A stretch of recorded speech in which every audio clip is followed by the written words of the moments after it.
I am here with Bill Gates. We know him from Microsoft. We now know him for the Bill and Melinda Gates Foundation. Bill, it's great to see you.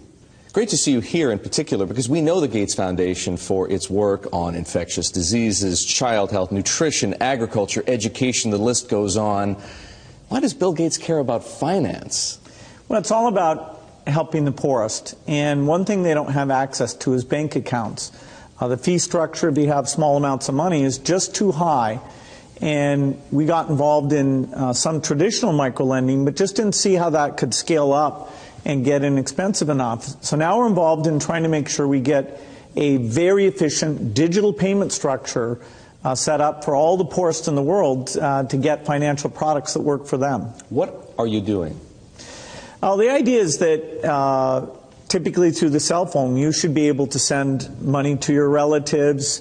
You should be able to track the money that's coming in, set aside money to buy seeds the next year. And there are countries where this is beginning to take off.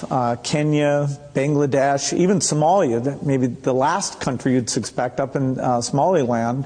Almost half of the GDP is done digitally. I don't need to tell you that the poor have been unbanked for as long as there have been banks. Why is this time different? Well, it's really the digital revolution. The poorest have bought cows, stored gold, put currency under their mattress, but they are getting cell phones. And the cell phone capability of identifying who's using the cell phone, letting you look at your spending patterns, that's going to be common sense. People are going to have help and lots of innovative products competing on top of this digital currency platform. So if technology, mobile phones for example, digital money, helps to increase access to financial services at the same time as it lowers the cost of delivery, why is philanthropy needed? Philanthropy should just be here to bootstrap this. There are a lot of regulations in this area, and understanding how those regulations can make the cost of remittances, where you're sending money back to your family in your country of origin, how right now that has about a 5% overhead on it. We think we have a role to make sure that, particularly for the smaller transactions, the regulations don't impose those very high costs.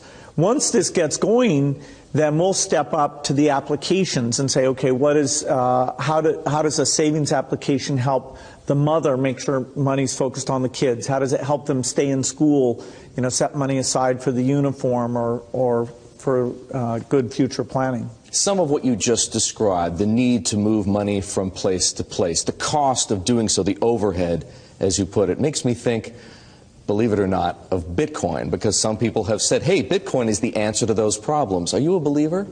Well, Bitcoin is exciting because it shows how cheap it can be. Bitcoin is better than currency in that you don't have to be physically in the same place. And, of course, for large transactions, currency can get pretty inconvenient. The customers we're talking about aren't trying to be anonymous. They're willing to be known. So the Bitcoin technology is key, and you could add to it or you could build a similar technology where there's enough attribution that people feel comfortable. This has nothing to do with terrorism or any type of money laundering. What kinds of people or private enterprises right now are helping to solve the same problems you're interested in? Well, in some countries, the mobile companies have been fantastic. In a few other companies, it's been the banks. In some countries, it's a startup company that's neither a bank nor a mobile company. In Bangladesh, the bKash offering runs across any phone, and they've gotten the regulations so that they have a product that we think will get very, very pervasive. So entrepreneurs are there.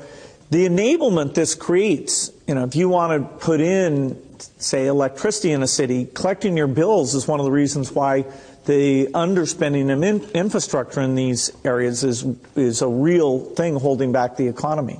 You mentioned banks.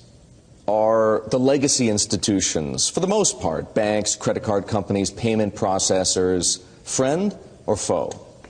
Many of them want to have these additional customers, but they have to embrace the idea that the fees are going to be a lot lower. And so they have to find a way to service these new customers. Now, that means these customers aren't going to be coming into their branches, and they can charge a higher fee when you want to actually cash out.